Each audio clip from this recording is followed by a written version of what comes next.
Hi, Ann Gupton here. I am often asked the question, how do I get financial help to care for my loved one? Big question with multiple answers, and it requires some work on your part. You're going to have to make some phone calls, do some checking, go online, but I'll share with you some of the steps that you can follow to help with that. Okay. Unfortunately, the process of getting financial help can be generally terrible. One quote I've got from a member of my Facebook group, Stroke Caregivers Support Group, is, "The challenge, aside from all the ridiculous back and forth all the time and literally giving all of our information over the phone again and again, like we're a new customer each time, is that physical therapy comes to a screeching halt for a week at a time during each appeal process. Very frustrating. But like I said, here's some things that you can do to follow. I'm checking my notes, so forgive me if I don't face you eye to eye the whole time. Okay, if your loved one was gainfully employed at the time of the stroke, you need to look at their insurance policy because a lot of this care could be covered, but you won't know unless you check. Look under the categories, if you're reading the policy, of critical care, short-term disability, long-term disability, and see if they're covered. I have one patient who received a payout of $50,000 because this was a covered benefit in their policy. So that's great. You might also have coverage that helps, even short-term, with CNA, which is Certified Nursing Assistance, or home care aides through licensed companies. So be sure to check that out. You might be surprised at the benefits in your personal health insurance policy. If you need these services but they're not covered by insurance, get an order from the doctor, the neurologist who's taking care of your loved one, for a consultation with a social worker. That is usually covered with the doctor's order. That person should be able to tell you what local resources are available in your area, or even help you with the process of filing for Medicare or Medicaid. So that's national and state policies.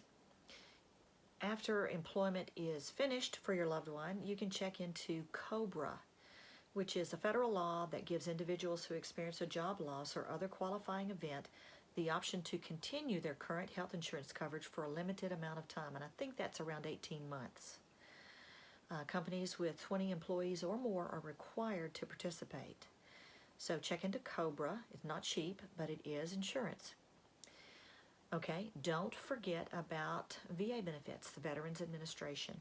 If the stroke survivor was a veteran, talk to a VA advocate ASAP, because a retired vet qualifies to receive care for life, regardless of whether the health condition is service-related or not. So that's good news. Let's see, some VA policies reimburse part of the cost of a caregiver for wartime veterans, which can also extend to a spouse after the veteran's death. That's something I didn't know, so that's pretty cool to discover. Okay, Medicaid. Medicaid is a state-run health insurance program for people with low income. If you have too high an income, you have too much property, you will not qualify. And the application process can take as much as 2 years. So you can Google your state's website for Medicaid or look up the Department of Health and Human Resources for your state. You might also need to speak to an attorney. Ask for one that handles Medicaid trusts. That is one option. You can just talk to an attorney about Medicaid because they know the ins and outs. And when Medicaid people deal with an attorney, they know that this person is very serious. Sometimes it seems like the process is designed to be frustrating and complicated for just your average person to deal with. Anyway, about Medicaid trusts, there's a 5-year waiting period for a trust, or your state could require 5 years of financial history to review. They can even go back 5 years and require that monetary gifts to family members be returned in order to pay for caregiving. Or the state can hold an estate sale to sell everything if a trust has not been set up for your loved one's care. Obviously, this is a very complex situation. It can be very emotional. It can turn nasty. So I do recommend hiring a trust attorney as soon as possible, and the cost will be well worth it. Okay, let's talk about Medicare. Medicare is a health insurance program for people over the age of 65. Certain people younger than 65 can qualify qualify for Medicare too, including those with disabilities and those who have permanent kidney failure. The program helps with the cost of health care, but it does not cover all medical expenses or the cost of most long-term care centers. And you have choices how you can get your Medicare coverage. You can choose original Medicare Part A and Part B, and along with that you can buy supplement insurance like a Medigap through Health Springs or multiple other private insurance companies. Okay. If your loved one is currently in rehabilitation, know that Medicare will cover 100 days in a skilled nursing facility / rehab center, and after that it's out of pocket. 100 days, that's a little over 3 months. An appeal can be made for additional days in rehab that would have to be substantiated by a doctor's letter of medical necessity and possibly also therapist notes. Hospital-based acute care rehabilitation is different and will depend on your health care insurance policy. For details on Social Security benefits, get in touch with your Social Security office. They can set you up with a phone interview to apply, or you can apply on www.ssa.gov/benefits/Medicare. You can also visit www.healthcare.gov for Obamacare. My patients have been dissatisfied with the level of coverage, reimbursement, or the complete lack of coverage, but you can try. What else can you do? Contact the Office on Aging or the Commission on Aging or the Aging Commission in your area. It goes by several different names. They can usually direct you to everything you need and even some items you didn't know you needed. And quite often they have like a handbook with all kinds of agency names and community resources that you can call. Again, a lot of time on the phone, but it can be well worth it. I have seen some agencies that will come out and build a free ramp.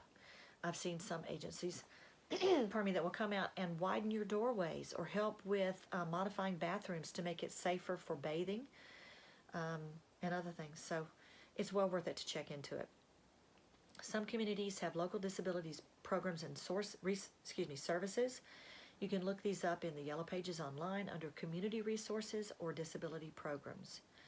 Some states have it all together. I would check out South Dakota. South Dakota offers 4 Medicaid waivers for residents: the Choices Waiver, Family Support 360, Assisted Daily Living Services, and Home and Community-Based Services Waiver. Only for South Dakotans, but you can check under those 4 titles for your state to see what they might have. Okay, let's see. When you apply, if you want to try applying for benefits yourself, which you certainly can do, know that your first application will probably be denied. That's very common. When you do apply, and with every appeal that, you're going to apply and get turned down, but with every appeal, make sure that you include your doctor's letter of medical necessity for rehabilitation services, for an in-home caregiver, a CNA. Add weight to your request with the notes from occupational therapy, physical therapy, speech therapy that will list the remaining deficits that your loved one is dealing with. You've got to send every bit of this in with each appeal. Medicare uses a third-party arbitrator to finalize their notice of Medicare non-coverage. These are different companies depending on the state you're in and what area of the state that you live in. Start the second and following appeals immediately upon receiving a letter of declination. You can ask the doctor to help expedite the appeal process. I don't know the process for expedition, but if you can just get the doctor to hurry with their end of the process, that will help. Okay, so you've got all these appeals, these processes started, applications are in. What can you do in the meantime? Depending on your state and or your hospital, there may be charity care that can help obtain the adaptive equipment that is needed at home upon discharge, like a hospital bed or shower chair, wheelchair, a Hoyer lift, tub transfer bench.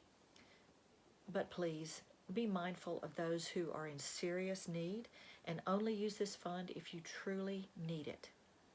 There are Title 19 programs in some states that allow family members to be paid as caregivers for disabled family members. Medicare supplemental policies may also help. You can also get a supplemental prescription policy such as WellCare. That's just one example. There are many out there. One member reported that the cost of WellCare was about $35 a month. She said it was well worth it as prescription costs for even one medication can be exorbitant, and they were for her loved one. You can also check local resale shops like the Salvation Army or Goodwill or others for adaptive equipment or exercise equipment. One person I know of, one patient's family member, found a recumbent bike just like the one used in the outpatient clinic that they went to. You can do an online search for used gym store near me or used equipment store near me. And the equipment is really cool because it would already be assembled, and for a small fee could probably be delivered to your home. But be sure to thoroughly clean it before you or your loved one use it. You can also ask family or church friends or neighbors to sit for a few hours so you can run errands or just so you can have a moment to yourself.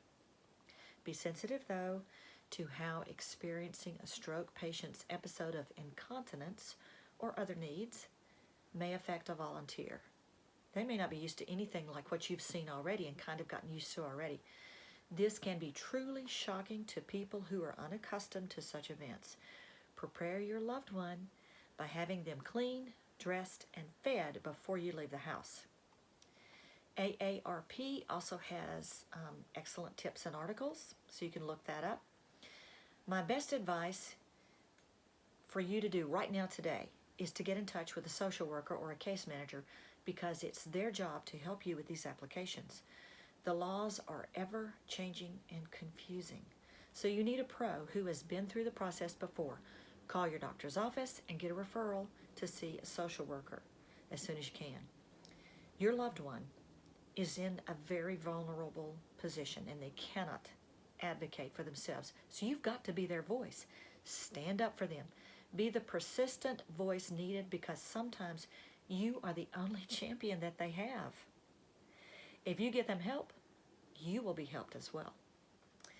So good luck with the process. Let me know if you have any questions. You can get in touch with me through my Facebook group, Stroke Caregivers Support Group on Facebook, or you can go to www.annegupton.com for more resources and tips in being the best stroke care provider that you can be.